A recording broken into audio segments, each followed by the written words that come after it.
Class 12 narration imperative sentence को देखा जा रहा है और इम्परेटिव सेंटेंस में इसका रूल नंबर 1 जो है हो चुका है।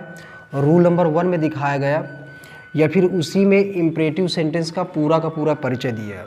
तो इम्परेटिव सेंटेंस का परिचय इंट्रोडक्शन क्या दिया गया था कि इम्परेटिव सेंटेंस में क्या होता है कि रिपोर्टेड स्पीच की शुरुआत जो है मेन वर्ब से होती है, और अगर रिपोर्टेड स्पीच की शुरुआत मेन वर्ब से होती है तो उसको किस प्रकार परिवर्तित किया गया, ये रूल नंबर 1 में अच्छे से देखा गया है।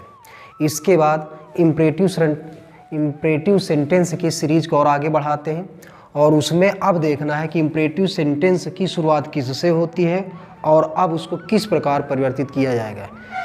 तो अब नंबर आता है इस रूल को पढ़ने का। तो रूल नंबर 2 को देखते हैं, इस पर क्या कह रहा है।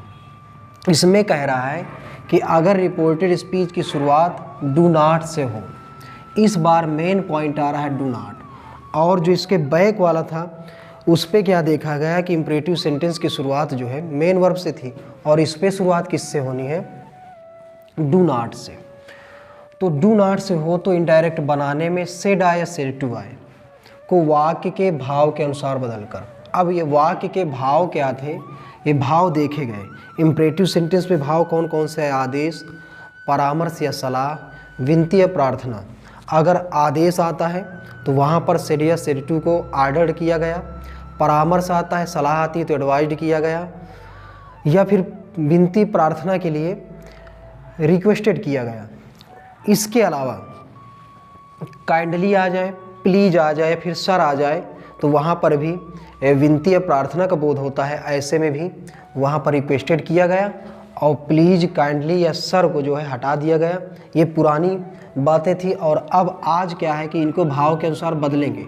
तो भाव हमने बता दिया कि एक कल हुए हैं तो उसमें बताया गया। अब इसमें क्या है कि वाक्य के भाव के अनुसार बदलकर कॉमा इन्वर्टेड कॉमास के स्थान पर नॉट क्यों लगाया जा रहा है, क्योंकि इस डू नॉट में ये नॉट है तो नॉट की वजह से नॉट भी लगेगा और टू लगेगा। कुल मिलाकर ये देखा जा रहा है कि कॉमा इन्वर्टेड कॉमास के स्थान पर टू लगेगा, पर नॉट की वजह से टू के ठीक पहले नॉट लग जाएगा, लगाकर आगे का वाक्य लिखते हैं। लिखने का मतलब ये नहीं कि सिर्फ लिख देते हैं, अगर बदलने लायक है तो बदल देते हैं। इसके अलावा इसको दूसरी तरह से भी बदल सकते हैं। अब दूसरी तरह से कैसे बदलते हैं, अगर इस तरह से नहीं बदलना चाहते हैं या भाव से बचना चाहते हैं, भाव कुछ स्टूडेंट्स क्या है कि शायद पहचानने में उनको असमर्थता होती है, तो फिर ऐसे में क्या है कि अगर भाव से बचना है और डू नॉट वाला रूल है तो फिर वहाँ पर किस प्रकार करते हैं। तो जब रिपोर्टेड स्पीच की शुरुआत डू नॉट से हो तो वहाँ पर क्या करना है, चाहे सेड आए या सेड टू आए के स्थान पर फॉरवर्ड ही लगा देंगे। अब देखिए ये रूल बनता है फॉरवर्ड का कि सेड या सेड टू के स्थान पर फॉरवर्ड लगा देंगे। कब लगाएंगे, जब डू नॉट आया हो। और फॉरवर्ड लगाने के बाद क्या करना है, जिससे आगे नॉट का प्रयोग नहीं किया जाता है।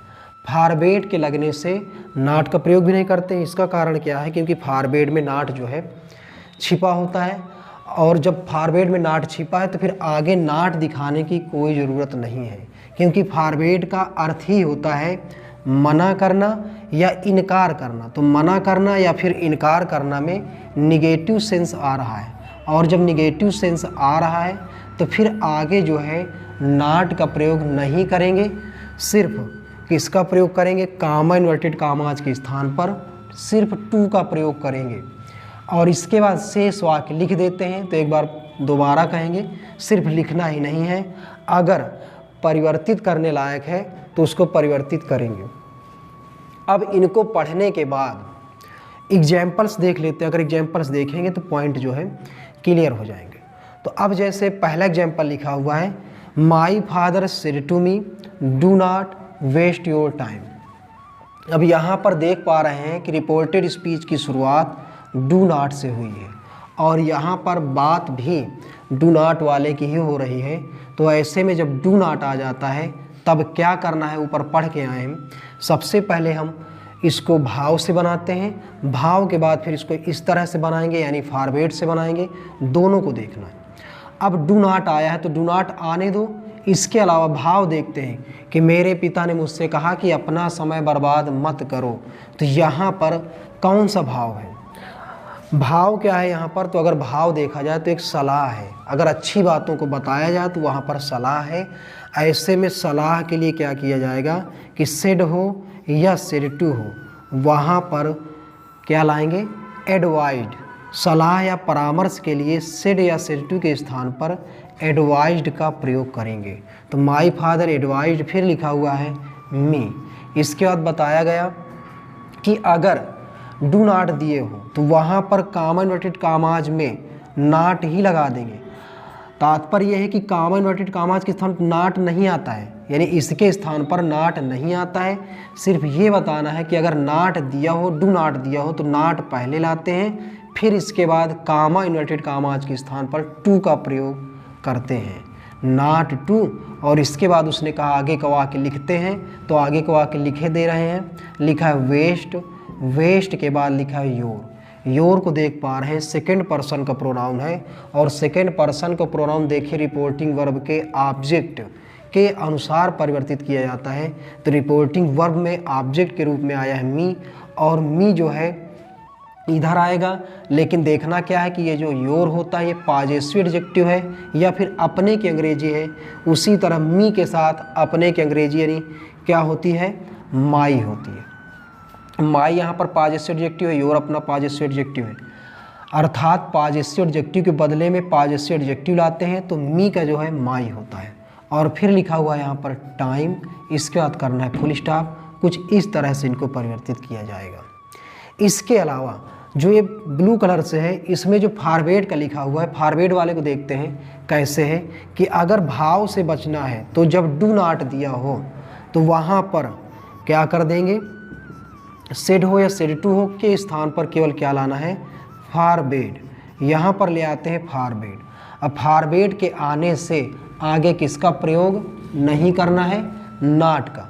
अब नॉट का प्रयोग नहीं करना है, तो इसलिए ऑब्जेक्ट के बाद जब नॉट नहीं लगाएंगे तो फिर करना क्या है? कॉमा इन्वर्टेड कामाज के स्थान पर टू लगा करके, तो ये कॉमा इन्वर्टेड कामा है, यहाँ पर लगा दिया गया टू। ये फॉरवर्ड वाला रूल है, यहाँ पर टू लगा देंगे, नॉट नहीं लगाना है। क्यों नहीं लगाना है? क्योंकि फॉरवर्ड स्वयं में निगेटिव सेंस लेके चलता है। इसका अर्थ ही होता है मना करना या इनकार करना, इसलिए नॉट का प्रयोग नहीं करेंगे। इसके बाद क्या करना है? आगे का वाक्य उसी तरह देखना, वेस्ट। फिर एक बार योर है तो एक बार फिर से देखते हैं। योर सेकंड पर्सन का है, सेकंड पर्सन का प्रोनाउन जो है रिपोर्टिंग वर्ब के ऑब्जेक्ट के अनुसार बदला जाता है। ये पॉजेसिव एडजेक्टिव है, तो पॉजेसिव एडजेक्टिव बदले पॉजेसिव एडजेक्टिव लाते हैं। तो मी ऑब्जेक्ट है, तो इस वाले श्रेणी में या इस वाले पर्सन में इसका पॉजेसिव एडजेक्टिव क्या होता है? माई।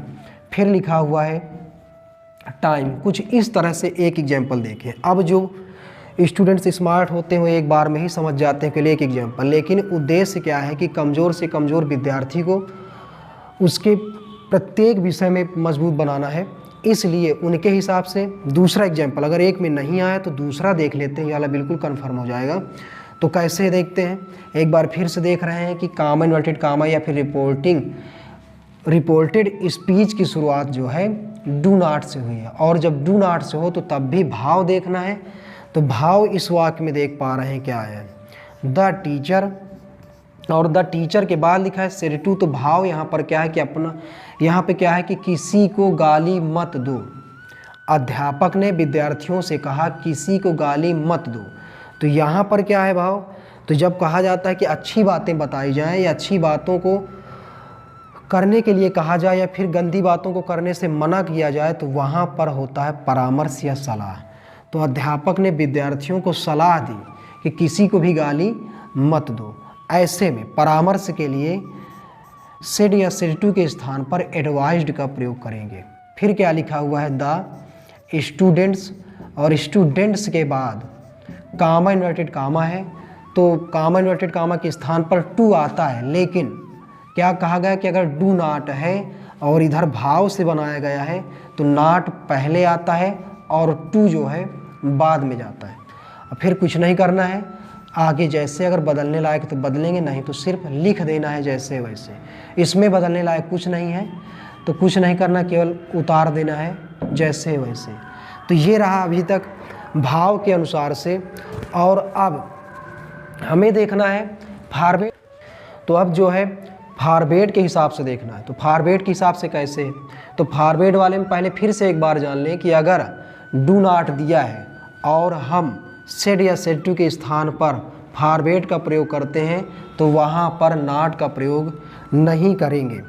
और जब नॉट का प्रयोग नहीं करते हैं तो देखते हैं कैसे है, उसके हिसाब से देख लेते हैं। तो लिखा है द टीचर के बाद फॉरवर्ड लगाने जा रहे हैं, क्योंकि डू नॉट वाले में फॉरवर्ड लगा सकते हैं। और फिर ऑब्जेक्ट लिखा हुआ है द स्टूडेंट्स। क्या बताया गया कि अगर फॉरवर्ड लगाते हैं तो वहाँ पर नॉट का प्रयोग नहीं करना है। क्यों नहीं करना है, एक बार फिर से दोहराते हैं। फॉरवर्ड स्वयं में निगेटिव सेंस लेके चलता है, अर्थात इसका अर्थ क्या है, इनकार करना या मना करना, इसलिए नॉट का प्रयोग नहीं करेंगे। ऐसे में कामा इन्वर्टेड कामाज के स्थान पर सिर्फ टू लगा देंगे। तो यहाँ पर आ जाता है टू, और टू के बाद क्या लिखा हुआ है, एब्यूज लगा दिया गया। फिर है एनीवन, अगर बदलने लायक हो तो बदलेंगे, नहीं तो कोई बात नहीं। कुछ इस तरह से जो है इनको बदलेंगे। अब आशा है कि सबको समझ में आया होगा। अब इसके बाद आगे बढ़ते हैं। अब इम्परेटिव सेंटेंस में मेन वर्ब से स्टार्टेड रूल को देखा गया, डू नॉट से अगर शुरू होता है तो उसको देखा गया। और इसके बाद अब रूल को बढ़ाना है आगे, तो लेट से रिलेटेड, यानी जो एग्जाम्पल या रिपोर्टेड स्पीच की शुरुआत अगर लेट से होती है तो लेट वालों को किस प्रकार परिवर्तित किया जाता है, तो फिर इनको जो है देखते हैं।